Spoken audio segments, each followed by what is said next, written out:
Look up at the night sky. What do you see? Billions of tiny, glittering lights. Each one is a star, a distant sun burning across unimaginable voids of space. We see them as beautiful, constant beacons in the darkness. But we also see them as violent, chaotic places. They are giant nuclear furnaces, raging with temperatures of millions of degrees. Nothing could possibly live there. At least, that is what we have always thought. It seems like the most hostile environment in the entire universe, a place of pure, destructive energy where no life as we know it could ever take hold. But what if we are wrong? What if our definition of life is too narrow? We are creatures of water and carbon, born on a gentle, rocky world. Our existence depends on a delicate balance of conditions: liquid water, a stable atmosphere, and a narrow range of temperatures. So we search for life on worlds that look like our own. We look for Goldilocks planets, not too hot and not too cold. This seems perfectly logical. It is sensible to search for what we know. But the universe is a vast and strange place.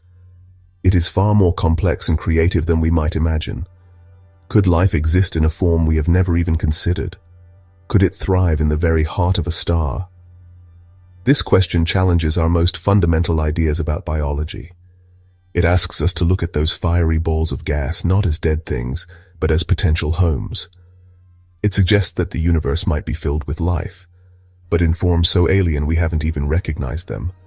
This idea might sound like science fiction, but some scientists are taking it seriously. They are exploring a fascinating and mind-bending possibility: the existence of plasma-based life. This journey will take us to the edge of our understanding. We will explore the strange nature of plasma, the fourth state of matter. When we think about the world around us, we usually talk about three states of matter. We have solids, like the chair you are sitting on or the rock beneath your feet. In a solid, atoms are locked tightly together in a fixed structure, like dancers frozen in place. Then we have liquids, like the water in a glass. Here the atoms are still close, but they can slide past one another, allowing the substance to flow and take the shape of its container. Finally, we have gases, like the air we breathe. In a gas, the atoms are far apart and move around freely, bouncing off each other in a chaotic dance. These three states describe almost everything we experience in our daily lives. But there is another state, a fourth state of matter. It is far more common in the universe than the other three combined, yet it is less familiar to us. This state is called plasma. To understand what plasma is, imagine taking a block of ice, which is a solid. If you add energy in the form of heat, the ice melts into liquid water. Add more energy and the water boils, turning into steam, which is a gas. Now what happens if you keep adding even more energy to that gas? You heat it to thousands or even millions of degrees Celsius. The atoms in the gas become so energized that something dramatic happens to them. At these extreme temperatures, the atoms move so violently that they start to break apart. You might be thinking that this fourth state of matter sounds very exotic and rare. After all, we don't see it very often here on Earth, but this is just a trick of our perspective, a bias from living on a cool, gentle planet. In the grand scheme of the universe, plasma is the most common state of visible matter. It is estimated that over 99% of the ordinary matter in the entire observable universe exists in the form of plasma. The solids, liquids, and gases that make up our world are actually the truly rare and special stuff. We are living on a tiny island of low-energy matter in a vast ocean of plasma. So where is all this plasma? Well, look up at the sun. That giant, brilliant ball of fire in our sky is a perfect example. The sun, and indeed every star you see in the night sky, is an enormous sphere of plasma.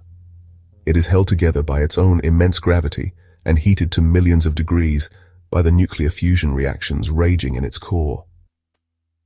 The solar flares that erupt from its surface are magnificent displays of plasma being twisted and flung into space by powerful magnetic fields. The solar wind, a constant stream of particles flowing from the sun, is also plasma, washing over our entire solar system. But plasma isn't just found in stars. It's everywhere. The vast, seemingly empty spaces between the stars and galaxies are not truly empty. They are filled with a thin, diffuse medium known as the interstellar medium, and much of it is plasma. The beautiful, glowing clouds of gas and dust called nebulae where new stars are born are often lit up because the gas has been ionized into a plasma state by the radiation from young, hot stars. The idea that life could exist inside a star is not as new as you might think. While it sounds like something from a modern science fiction blockbuster, its roots go back decades. One of the first thinkers to seriously consider this possibility was the Swedish physicist and Nobel laureate Hannes Alfvén. In the mid-20th century, Alfvén was a pioneer in the field of magnetohydrodynamics, the study of how plasmas and magnetic fields interact.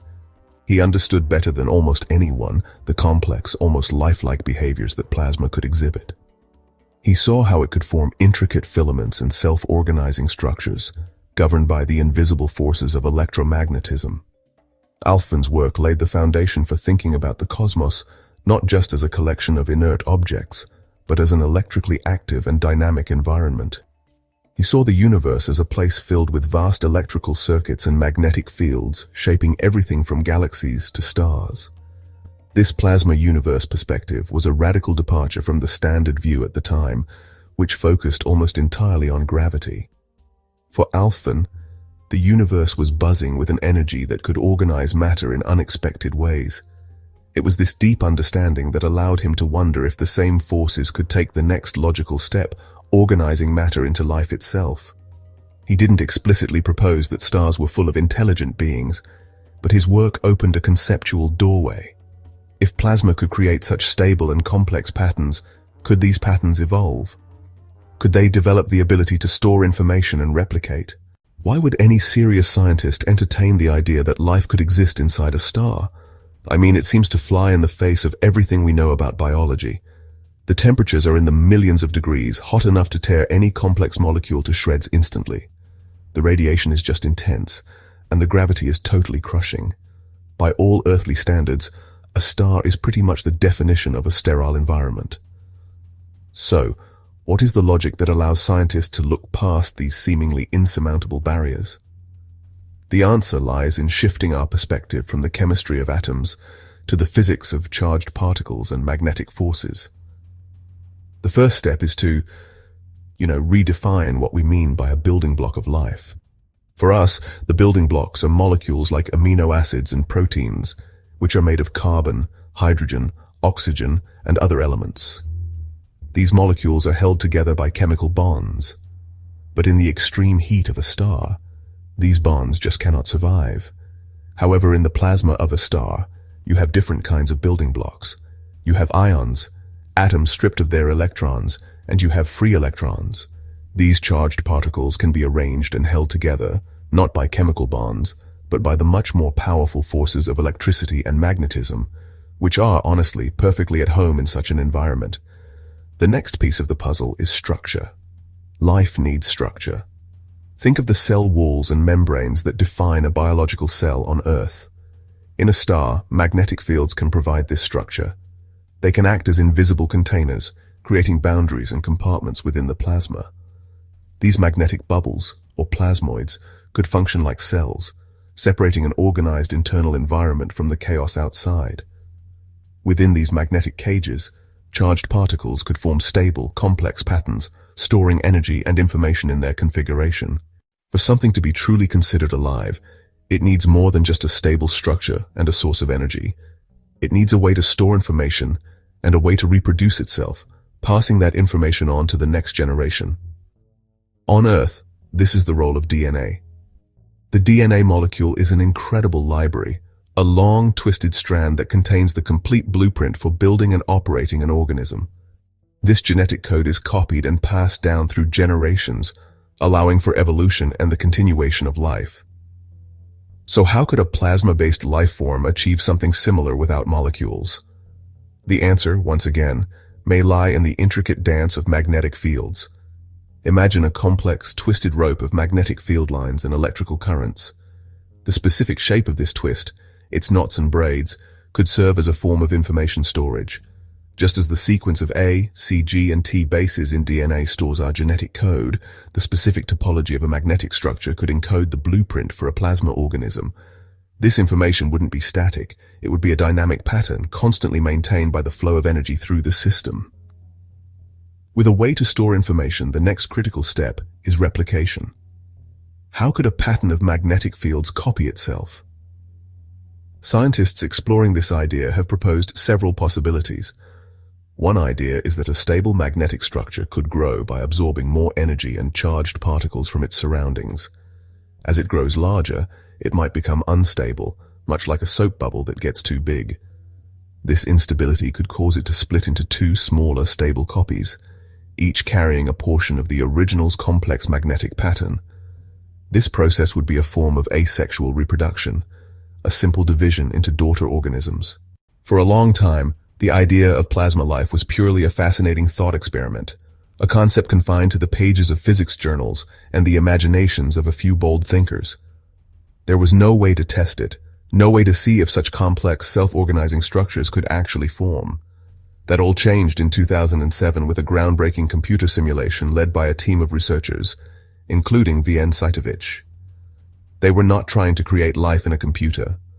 Their goal was much more modest, to accurately simulate the behavior of charged particles under the conditions found in interstellar plasma clouds. What they discovered was astonishing and completely unexpected.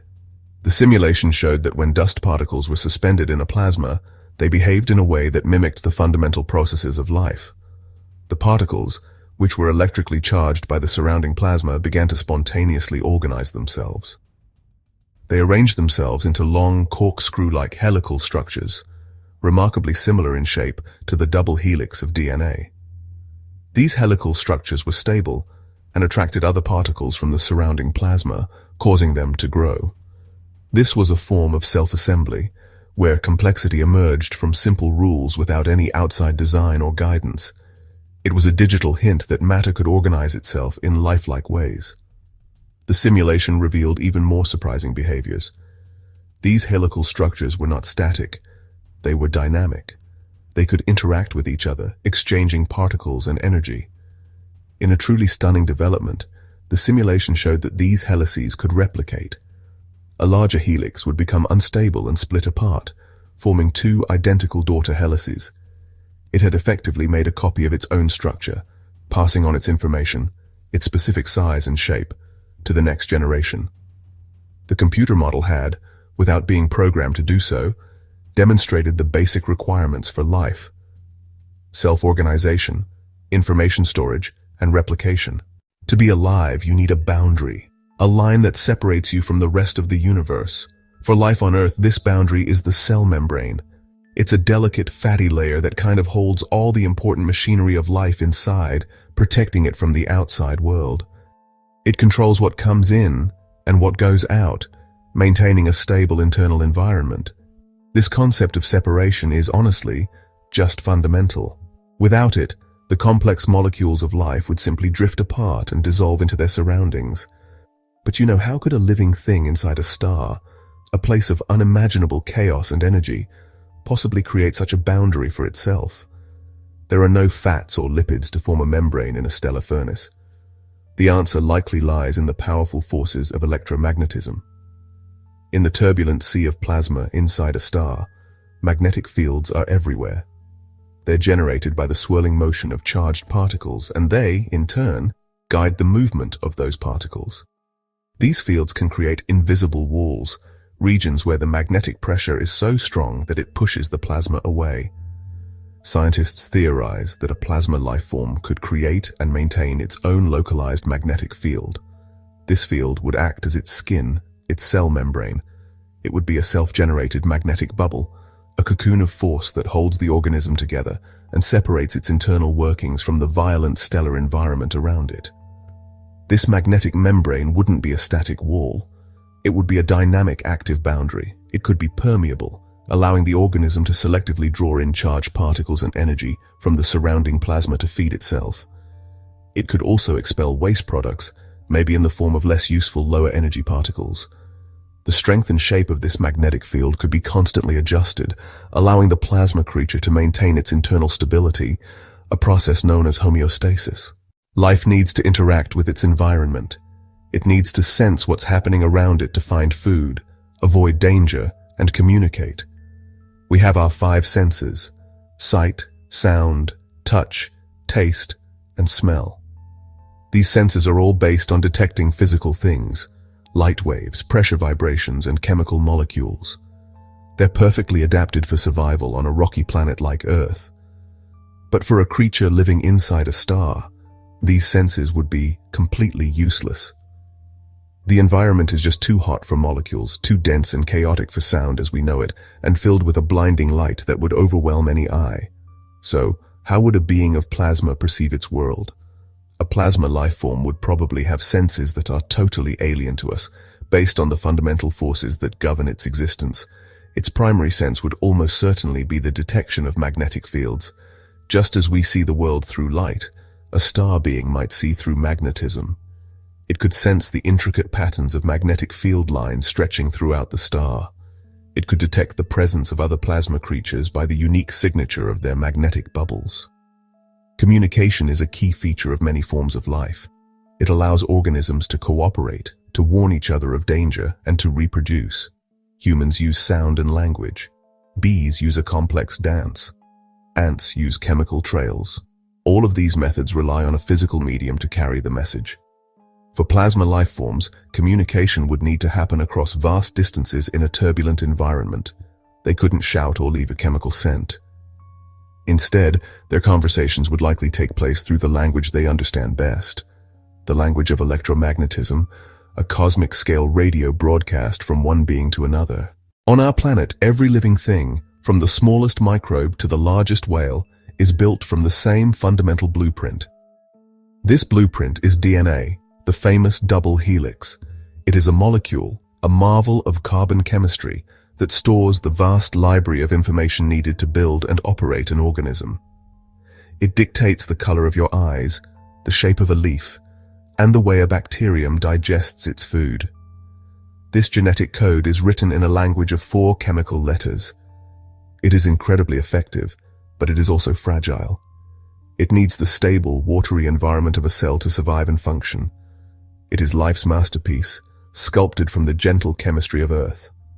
Now let us imagine the blueprint for a plasma life form. In the raging furnace of a star, a delicate molecule like DNA would be instantly vaporized. Life there would need a much tougher, more robust way to store its genetic information. As we have explored, the most likely candidate is the intricate structure of magnetic fields. Instead of a sequence of chemical bases, the identity of a plasma organism would be encoded in the complex topology of its magnetic body. The specific twists, knots, and braids in its field would be its genome. This is a form of information storage that is perfectly suited to its environment, a blueprint written not in atoms, but in the fundamental forces of the cosmos. The differences between these two systems are profound.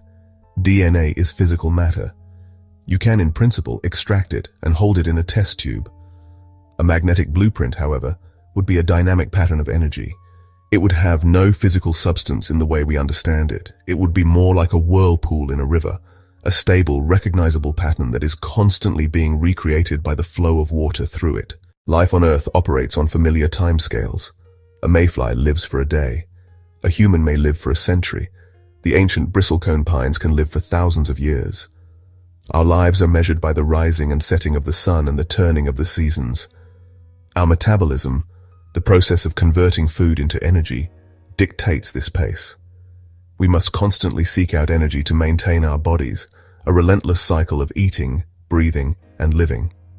Our existence is a frantic, high-speed dance compared to the slow, majestic life of the cosmos. We are brief sparks of complexity, burning brightly for a short time. For a creature living inside a star, time itself would have a different meaning. Stars exist on timescales that dwarf human comprehension. Our sun has been burning for nearly 5 billion years and will burn for another 5 billion more. A plasma life form born from the star and sustained by its immense energies would likely experience time on a similar astronomical scale. Its metabolism would not be about digesting a meal, but about the slow, continuous absorption of energy from the vast thermal and electrical currents flowing through the star. Its life processes might unfold over millions of years.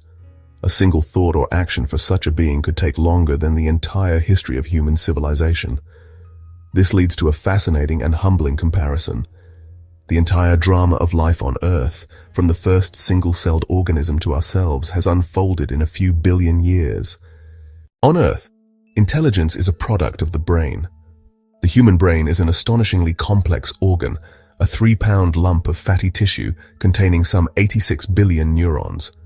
These neurons form a vast, interconnected network, and it is the intricate pattern of electrical and chemical signals firing between them that gives rise to our thoughts, memories, and consciousness. Our intelligence is embodied. It is tied directly to our physical, biological hardware. We think with our brains, which are made of molecules. It is a consciousness born of carbon and water, a mind rooted firmly in the physical matter of our world. How could a being made of plasma possibly be intelligent? It would have no brain, no neurons, no biology at all. But intelligence, at its most fundamental level, is about processing information. A brain is just one way to build an information processing machine. A star being might achieve intelligence using a completely different kind of hardware. Its brain could be its entire magnetic body. The complex shifting patterns of electrical currents and magnetic fields within its structure could form a network just as complex as the neural network in our heads. Information could be processed and stored in the dynamic loops and twists of this electromagnetic system. This would be a mind made not of matter, but of fire and force. A consciousness distributed throughout a vast energetic pattern. Its thoughts would not be tiny electrical sparks jumping between neurons, but perhaps continent-sized waves of energy flowing through its magnetic structure. Its memories might be stored as stable, resonant patterns in its field, like standing waves on a vibrating string. For any scientific idea to gain ground, it must move beyond pure imagination. It needs to make predictions that can, at least in principle, be tested. The theory of plasma life, as fantastical as it sounds, is slowly making this journey. While we cannot send a probe into the heart of the sun to look for these creatures, there are other ways to search for evidence. Scientists are developing theoretical models and running sophisticated computer simulations. These digital universes allow us to explore what might happen inside a star without ever leaving our laboratories here on Earth, providing a crucial bridge between abstract theory and potential reality. The groundbreaking 2007 computer simulation by V.N. Saitovich and his colleagues was a major step in this direction. It showed that under plasma conditions, simple particles could spontaneously form DNA-like helical structures that grew and replicated. This wasn't proof of life, but it was proof of principle. It proved that the fundamental laws of physics allow for the kind of self-organization that life requires, even without carbon chemistry. More recent simulations are now exploring these processes in greater detail, trying to model the behavior of plasma under the exact pressures and temperatures found inside specific types of stars, moving closer to a realistic stellar environment. Another avenue of research involves studying plasma in laboratory settings. In fusion reactors like tokamaks and stellarators, scientists create and contain small controlled balls of plasma that are hotter than the core of the sun. If there is a vast, intelligent civilization living inside our own sun, how would we ever know? Their thoughts and communications would likely take the form of complex electromagnetic signals, a language written in light and magnetism. This realization opens up a strange and exciting new frontier for the search for extraterrestrial intelligence, or SETI. For decades, SETI has pointed its radio telescopes at distant stars, listening for signals sent from planets that might orbit them. We have been searching for neighbors living on worlds like our own, assuming they would use technology similar to ours to call out across the void. But the plasma life theory suggests we might have been looking in the wrong place, or at least not in all the right places. Perhaps we should be pointing our telescopes directly at the stars themselves. We should not dismiss the complex radio bursts and magnetic fluctuations coming from a star as mere stellar noise or natural weather. Instead, we could analyze this noise for signs of artificiality or structure. Could a seemingly random pattern of solar flares actually contain a complex mathematical message? Is it possible that the chaotic symphony of a star contains the faint melody of a conscious intelligence, a broadcast we have been ignoring because we assumed it was just meaningless static? This is a daunting task.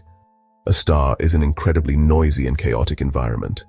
Trying to pick out an intelligent signal from the natural radio emissions of a star is like trying to hear a single person whispering in the middle of a hurricane. It would require new analytical techniques and powerful computer algorithms to sift through the data, searching for repeating patterns, mathematical sequences, or any signal that seems too organized to be the product of random natural processes. It is a true needle-in-a-haystack problem, but one that some scientists believe is worth pursuing because the potential discovery would be so profound. We have journeyed from the familiar world of carbon and water to the fiery heart of a star. We have explored a concept that stretches our definitions of life to their absolute limits. The idea of living beings made of plasma, with bodies of magnetic force and minds of pure energy, is a profound and humbling one. It forces us to reconsider our place in the cosmos. We have long seen ourselves as the pinnacle of complexity, the lonely thinkers in a vast, silent universe. We search for life on pale blue dots like our own, hoping to find a faint echo of ourselves across the interstellar darkness. This search is noble and important, but it might also be profoundly limited. The theory of plasma life suggests that we may have been looking for life in only the most obvious of places. We have been searching for it in the quiet, gentle nurseries of planets, while ignoring the roaring furnaces that make up most of the universe's matter. What if life is not a rare miracle, but a common and fundamental property of the cosmos? What if it can arise not just in water, but also in fire? If this is true, then the universe is not the empty, desolate place it sometimes appears to be. It would be a place teeming with existence in forms so radically different from our own that we have failed to even recognize them as alive. This changes how we should look at the night sky. The stars would no longer be just distant, inanimate balls of gas. They would be potential habitats, cosmic ecosystems, perhaps even single, conscious entities of unimaginable age and scale. Our sun would transform from a mere power source for our planet into a potential neighbor, a home to a civilization that has existed for billions of years right on our cosmic doorstep. Every single point of light in the sky becomes a new mystery, a new possibility. The universe becomes infinitely more interesting, more alive, and more magical than we ever dared to imagine. This perspective does not diminish the miracle of life on Earth. Instead, it places our existence within a much grander context.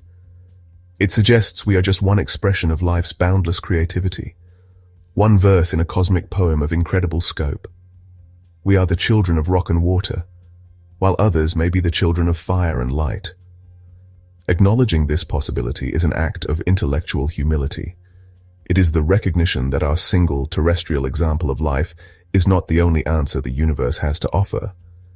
It opens the door to a cosmos more filled with wonder and variety than our ancestors could have ever dreamed. So the next time you look up at the sun, allow yourself a moment of wonder. Do not just see it as a source of warmth and light.